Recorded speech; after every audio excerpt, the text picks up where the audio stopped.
ಅಂತ ನಿಷ್ಠುರವಾಗಿ ಹೇಳುವುದು. ಹೀಗಿರ್ಬೇಕಾದ್ರೆ ನೀವು ಈ ರೀತಿಯಾಗಿ ತೀರ್ಮಾನ ಕೈಗೊಳ್ತೀರಿ ಅಂತ ಗೊತ್ತಾಗ್ಲಿಲ್ಲ. ತಗೋತೀನಿ ಗಂಗಾ, ಒಳ್ಳೆ ನಿರ್ಧಾರವನ್ನೇ ತಗೋತೀನಿ. ನನ್ನ ದುಃಖದಲ್ಲಿ ನನ್ನ ತಮ್ಮನ ಸಂತೋಷ ಅಡಗಿದ್ರೆ ನಾನು ದುಃಖ ಪಡ್ತೀನಿ, ನನ್ನ ತಮ್ಮನ ಸಂತೋಷ ಪಡಿಸ್ತೀನಿ. ಹೋಗ್ತೀನಿ ಗಂಗಾ, ಆ ನನ್ನ ಬಂಧು ಬೇರಿ ಜಯರಾಜನ ಹತ್ರ ಹೋಗ್ತೀನಿ. ಅವನ ಕಾರ್ಯಕ್ಕೆ ಬಿದ್ದು ಕನ್ಯಾದಾನ ಕೇಳ್ತೀನಿ ಗಂಗಾ, ಕನ್ಯಾದಾನ ಕೇಳ್ತೀನಿ. ಗಂಗಾ, ನಿನಗೊಂದು ಮಾತು ಕೇಳಬೇಕು. ಅಣ್ಣನ ಒತ್ತಾಯಕ್ಕಾಗಿ ನನ್ನನ್ನು ಮದುವೆ ಆಗ್ತೀನಿ ಅಂತ ಒಪ್ಕೊಂಡಿಯೋ, ಅಥವಾ ನಿನ್ನ ಮನಸಾರಿ ನನ್ನನ್ನು ಮದುವೆ ಆಗ್ತೀನಿ ಅಂತ ಒಪ್ಕೊಂಡಿಯೋ? ಎಂಥ ಮಾತು ಕೇಳ್ಬಿಟ್ರಿ ಬಾಬಾ ಇವತ್ತು ನೀವು.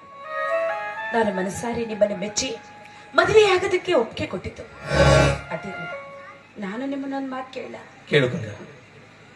ತಂದೆ ತಾಯಿನೂ ಕಳೆದುಕೊಂಡ ಅನಾಥೆಯಾದ ನನಗೆ ಕನುಕರಿಯಿಂದ ಕೈ ಹಿಡಿಯೋದಕ್ಕೆ ಒಪ್ಕೊಂಡ್ರು, ಅಥವಾ ನಿಮ್ಮ ಮನಸಾರಿ ನನ್ನನ್ನು ಮೆಚ್ಚಿ ಮದುವೆ ಮಾಡ್ಕೊಳ್ಳೋದಕ್ಕೆ ಒಪ್ಕೊಂಡ್ರು?